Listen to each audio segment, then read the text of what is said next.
Viral sebuah video yang memperlihatkan seorang pria yang diduga alami gangguan jiwa masuk dalam pesawat.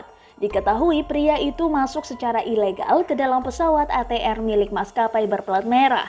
Lokasi bobolnya hingga pria itu masuk ke dalam pesawat berada di Bandara Radin Inten 2 Lampung.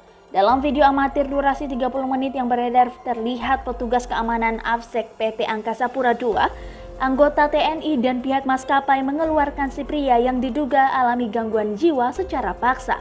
Lewat suara dalam video terdengar petugas menyebutkan kondisi pesawat dalam kondisi terisi penumpang.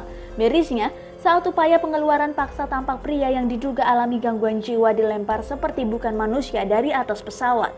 Pria itu dilempar hingga tercampak ke bawah dengan posisi setengah terduduk. Tak berhenti sampai di situ. Setelah tercampak ke bawah, pria yang disebut alami gangguan jiwa berulang kali terlihat dipukul menggunakan tali.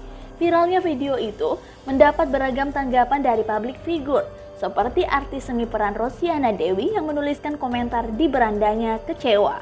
Artis seni peran lainnya seperti Audi Marisa juga ikut memberikan komentar kekecewaannya. Seorang selebgram bernama Astrid Recita Bilha Karil juga ikut memberikan komentar kekecewaannya.